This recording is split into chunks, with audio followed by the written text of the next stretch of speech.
दर्शकों, आजादी के लिए भारत का शानदार संघर्ष आधुनिक विश्व के महानतम संघर्षों में से एक है। दूरदर्शन समाचार इतिहास की धारा बदलने वालों की झलक रोजाना आपके लिए लेकर आ रहा है। आज हम बात कर रहे हैं क्रांतिकारी स्वतंत्रता सेनानी अवनीनाथ मुखर्जी के बारे में।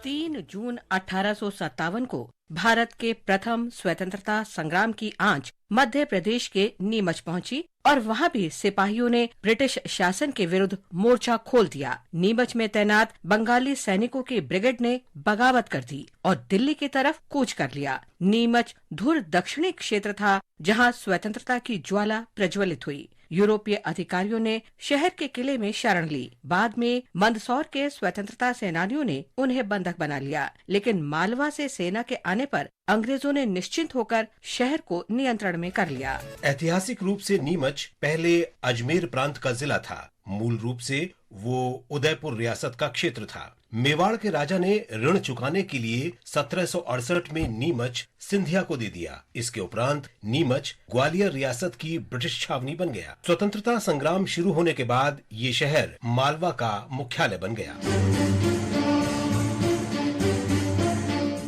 आज हम क्रांतिकारी स्वतंत्रता सेनानी अवनीनाथ मुखर्जी को भी याद कर रहे हैं। उनका जन्म 3 जून 1891 को मध्य प्रदेश के जबलपुर में हुआ था। महाविद्यालय में पढ़ाई के समय ही अवनी भारत में ब्रिटिश उपनिवेशवाद के विरुद्ध चलाए जा रहे क्रांतिकारी स्वतंत्रता आंदोलन से प्रेरित हुए। पढ़ाई पूरी करने के उपरांत अवनी ने भारत छोड़ दिया और विदेश में रह रहे भारतीय क्रांतिकारियों के संगठन में शामिल हो गए। उन्होंने जर्मनी और जापान में धन और हथियार एकत्र करने का कार्य संभाला और उसे भारतीय धरती पर उपनिवेशवाद का विरोध करने वाले क्रांतिकारियों तक पहुंचाना आरंभ कर दिया। 1912 में अवनी मुखर्जी भारत आ गए और उत्तर प्रदेश में क्रांतिकारी संगठन में शामिल होकर देश सेवा का कार्य जारी रखा। जापान से लौटते समय अंग्रेजों ने उन्हें सिंगापुर में गिरफ्तार कर लिया, लेकिन अवनी यूरोप जाने में सफल रहे और सुरेनकार, भूपेंद्र नाथ दत्त और मोहम्मद बरकतुल्लाह जैसे कॉमरेड की सहायता से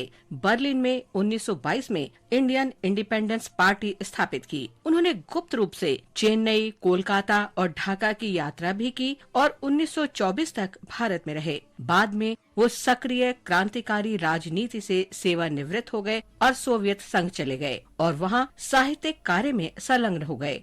28 अक्टूबर 1937 को अवनी का निधन हो गया। इस महान भारतीय को हमारा नमन।